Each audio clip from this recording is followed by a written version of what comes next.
good practice is really to contact people within 5 minutes of them raising their hand saying, I'm interested. This is where it's good to have your team involved because you can't do this alone as one clinician. Sometimes it's the littlest things, the fact that they could contact you easily. That's one of the things, like for you, that's one of the things I've heard a lot of patients say, which is, I could easily contact you. From your experience, what have you found normally blocks people from moving on? Yeah, that's a good question. So today, again, as always, I'm here with Dr. Arnold. How are you doing, Arnold? All good. Currently in London. So, exploring. Exploring, we're on a road trip, boys road trip. Good. So, today what we wanted to talk about is really go through some of the things that stop you from being able to get the kind of clients that you want, and the roadblocks basically when clients or patients rather are trying to come to you. And we'll go through different stages that people will go through before they become a patient of the practice. Now, we can start with the first one, when they're a stranger. So do you want to touch on that one? Yeah, so this is just the fact that, you know all about your clinic, your practice, but that doesn't mean that everybody else in your town, in your city, knows that you even exist. So there has to be something that raises awareness of your clinic and where it is. This is where having signage, obviously on your shop front, and having your clinic actually ranking on Google, having it on Google Maps, because what people do is they type in dentist near me, Invisalign dentist near me, implant dentist near me. Are you showing up? So I'd say awareness, both online and in physical locations as well. That's something to consider to begin with. Yeah, and it's very important to understand that when someone doesn't know who you are, it's like, if you were trying to date a girl and you meet her, you don't know who they are, they are from Adam, and you're asking them to marry them straight away. No, firstly, you have to be subtle about the way you start building awareness. It might not be, come here and have the treatment tomorrow. It's, this is who we are. This is what we're about. Yes. Would you like to take the next step? Or so that could be in a girl situation. Hi, what's your name? Do you know what I mean? Do you come around here often? Yeah. Do you know what I mean? You take it a bit more subtly because they don't know who you are at this stage. And what I've found in my case that helps is getting more involved with the community. So one thing I did was I sponsored a young under 12s football girls team, and on their tops there's the my logo. So people are starting to become aware of that logo. So when they see it at a shop front or they see it on a bag, they're now starting to get familiar with me. Yeah, because again, when you're bringing strangers on, it could be organic content that can help reach new people. It could be whether you're doing your ads or whatever you're doing, but it's just doing it in a way that's tasteful for people who are not aware of who you are. Yeah. So your first step is they're a stranger, and you want to bring them over to the next step. And the next step really is that they start to engage with you. Yes. So someone has seen you, and they're now just taking the step to say, okay, I'm going to ask questions, I'm going to or I'm going to click on the ad, or I'm going to comment, or I'm going to send them a DM, and that sort of thing. So what things have you found at that stage where they start to engage? So like you said, people are now asking questions. If it's on somewhere like Instagram, they start asking questions like, are you taking on patients? Do you provide implants? Do you provide composite bonding? How much composite bonding per tooth? You get some people that are price shopping. So people start to ask these questions, and basically what's happening is you're now able to highlight services that you offer and the type of dentistry that you offer. Yeah, exactly. And again, at this stage, you're still, they're still kind of getting to know you, what you're about. And at this stage, it's really important to start to build trust with them, kind of saying, okay, these are the kind of treatments that we offer. They're not just these are the treatments, but these are some examples of the people that we've treated. this is a normal thing that we do. This is who we are. Blah blah blah. You're starting to build a bit of trust there. Yeah, definitely. Yeah. And and after that, they then start to becoming a lead. So now they've said, okay, you've told them a bit about yourself. They're saying, okay, I'm interested. I'm interested. So at this point, it's either they're saying I'm interested in coming in for a consultation. I'm interested in having a video consultation, a practice consultation.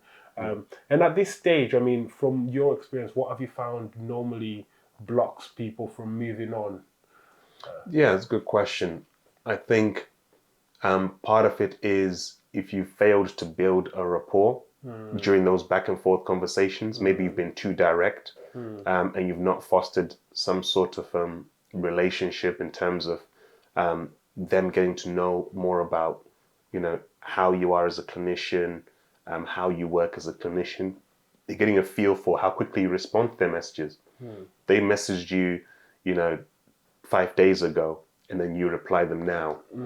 That's not really going to make a good first impression. So I found that you're going to be responding quickly, almost instantly. That's the generation we're in. And that usually allows the conversation to go well. Also, being able to hold their hand in getting them to your clinic now that they've shown that they're interested. So you could simply just say, copy and paste, here's our number, you phone the clinic, book in. Or you could get their email address, get their number, and get the clinic to then phone them and sort out an appointment. I mean, there's no right or wrong way, but you're being intentional about walking that lead to the point of becoming a patient of your clinic. So making sure that you can even check up, after some days. Hey, did you manage to ring the practice? Or did you manage to get a phone call from the clinic? Have you managed to book in? That sort of thing. Being intentional about nurturing that lead. Yeah, no, definitely. Because and I wouldn't even want to bring any other new points, because I think that point that you made, being able to respond quickly, I found that working with dental practices, this is where things normally fall down. Someone has raised their hand, they've given you their name, their phone number, their email, and said, I'm interested. It's good practice is really to contact people within 5 minutes of them raising their hand saying, I'm interested. Yes. If you could do it within 30 minutes, that's good. If you're doing it 2 days later, they're probably, it's worn off a bit now. I think, do I really need that kind of thing? But if you're responding as quickly as people say, I'm interested, and then like you're saying, you're nurturing them, you're calling them, or you're interested, coming to the practice. We're really, be good to have you. Would you like any more information? Have you got any questions? This is where the practice is. If it's a Zoom link, this is the Zoom link that you're going to need to come in, and that sort of thing. And this is where it's good to have your team involved, because you can't do this alone as one clinician. You need your team on board so that as soon as an inquiry comes in, you're able to pass that on to another team member that can do all of this very quickly. So it doesn't have to be you doing every single thing. Brilliant. And obviously they've become a lead now. We've talked to them, we've built a bit of trust with them. They're like, okay, these guys can help me. Now they've come in, let's say they've come in for that final consultation, they're in the practice, and this is where you're the supremo at this stage. So like, what other things, so what normally stops people from now taking that final step to becoming a patient? Yeah, so at this point, they've shown that they are interested. Sometimes they've even paid a deposit. They really want a service provided. So here, it's about not dropping the ball and making sure that you listen to their concerns. You truly understand where they're coming from, what type of result they want, not what you think they should have or what you think they should want, but what do they want? And then you using your clinical experience and training to then work with them to set expectations and map out how they can get to their end goal. So I think here it's more about really building that rapport even more, taking your records and not rushing anything, just making sure that the patient is on board, and you're going at the same pace as you take your records, diagnose, and start to form a treatment plan. Yeah, absolutely. Because at this stage, I really do believe it's all about listening to the patient. If you at this stage, if you talk more than the patient's talking, then there's something wrong there. But if you're allowing them to express what they, because patients don't really care about all the tools and all the different things. All we want is, I want to look good. I want to be able to go to that wedding, go to my friend's party, and smile and feel confident. I want people to look at me and think, wow, you look good. That's what people care about. They don't care about all the little intricacies. Obviously, if they want to know more about that, tell them more about that. But at this stage, you really want them to talk about what they want, ask them loads of questions. This can be tough because, that might be one of the last patients you're seeing for the day. And then, you're just ready to go home. So, I mean, I can empathize there. But we have to realize that people have taken time out of work to come to the clinic. They've had to rearrange their shifts to be able to make it to your clinic. They've driven, taken the train, whatever it is, to make sure that they come to your clinic. They've paid a deposit, maybe a consultation fee. So, people have actually invested a lot into being in the chair in front of you. And I think if we just realize that and respect people's time and investment into seeing us, I think you'll be able to see more in terms of conversions. Yeah, absolutely. And I think after this, they've become a patient of yours. And I think this is the part where it gets really, really exciting. This is the part where you shine. This is the part where, things really happen. Because people often think, oh, they're a patient now. I can treat them how, oh, they've accepted. They're starting treatment, it's fine. But I think at this point is the most critical because the experience they have and what they say about it after has a huge impact on what happens. This is where, I think this is what differentiates the practices that, do loads and loads of cases and the people that do one or two here and there. Because at this point, once they've become a patient, how they feel about you after they've become a patient, they're going to talk about it. And people are more likely to say when they've had a bad service than when they've had a good one. That's true. Do you know what I mean? So, and what do you think, obviously, from your experience as a dentist and working with the patients on this stage, how do you find it? I think one thing that can happen is information overload. So all this information that the patient has received, they don't know what to do next. So I found that you have to be able to, again, hold their hand to the next step. They've got the information, taken the records, you've thought out a treatment plan. You've got to be able to then say, okay, so this is how we're going to get to point Z. But point B is we need to, get your dental hygiene under control. We need to get you flossing. We need to get you in a good place to have the more advanced treatment. So have the end goal in mind, but then chunk it down to say, right, the first step is this. I need you as a patient to focus on this, because patients want to know, okay, what should I do next to get this going? So make it very clear what that next step is, whether that's going to be payments or booking the next appointment. Just make it very clear. Don't just assume that the patient will leave the surgery alone, go to reception and know what to do. And then reception are trying to guess what the conversation was in the surgery. So it's just making sure you're holding that patient's hand the whole way through. Yeah, absolutely.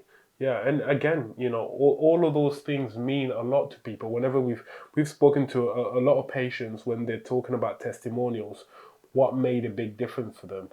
Sometimes it's the littlest things. The fact that they could contact you easily. That's one of the things, like for you, that's one of the things I've heard a lot of patients say, which is, I could easily contact him after I became, if I have an issue, I can send him a WhatsApp message and he'll respond straight away. And it's almost like throughout the whole journey, they feel like you genuinely care about them. Not just, oh, I've taken the money now, on to the next one. Yeah. Do you know what I mean? Yeah, that's very, very important. And it's not my personal WhatsApp. This is a business WhatsApp that's linked to the practice landline. So there's a phone, which has got a business WhatsApp that patients can message directly to, and we're able to respond quickly through that. So yes, I think patients want to know that they can get in touch with you immediately if they need to ask you any questions. And most of the time, no questions are really needed. So don't be afraid that you're going to get loads of questions because you've opened up that door. It's very rarely that you get a lot of questions throughout the year through WhatsApp. Yeah, yeah, absolutely. Yeah, because I mean, at this point, it's people are now gonna start talking about they've had their treatment and all that sort of stuff. Another thing is, if someone says, "I am really, really happy. You guys gave me an amazing service," ask them, "Can you do a Google review? Are you happy to do a video testimonial?" Most of the time, if they're really happy with the service that you've given them, they will be more than happy to do that. And really, it's how you see it. You can either see the testimonial as a way to make loads of money, or you can see it as it's a way to help other patients who had the same problems. Even how you communicate it to them, it's literally they are genuinely helping other patients who have the same problem that they did, Yeah. so that they can get the solution that they have, so that they can be as happy Yeah. as you are. And we all want to help each other. We all want to see other people happy. So Yeah. And patients are going to speak the language of your prospective patients better than you will ever do. So they'll say things that another prospective patient will be able to relate to more than you could ever do as a clinician. So testimonials are key. I found in my experience it's best to time the testimonials, if they're video testimonials, to happen as you're finishing treatment. So within the last two appointments, because what you don't want is to have your final appointment where you've finished everything, and then you're asking them to come back for a video testimonial out of their own time. It's going to be very hard to collect and accumulate testimonials that way. So maybe on your second to last or your last appointment, use that or prime your patient to say, at this appointment, we're going to be finishing off your treatment, but we're also going to do a video testimonial if that's okay with you. So make sure you're making it convenient for the patient as well.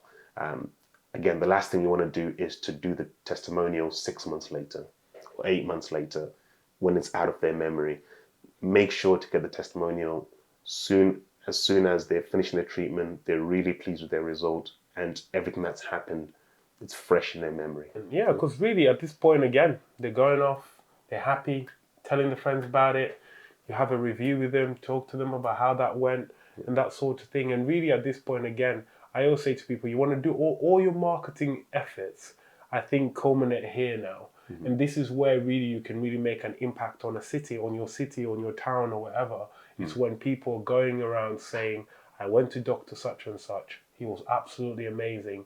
That's what really pushes the numbers higher than you've ever seen before, because you're getting families. Because I know you've had football teams telling all their teammates, and now you're treating all their football teams, or you've had families, their dad and their daughter and all of these different people. Yeah, I find local football teams, you'll treat one of the guys that plays football, and then he'll tell his friends, and I get another one of them come have treatment. So that works very well.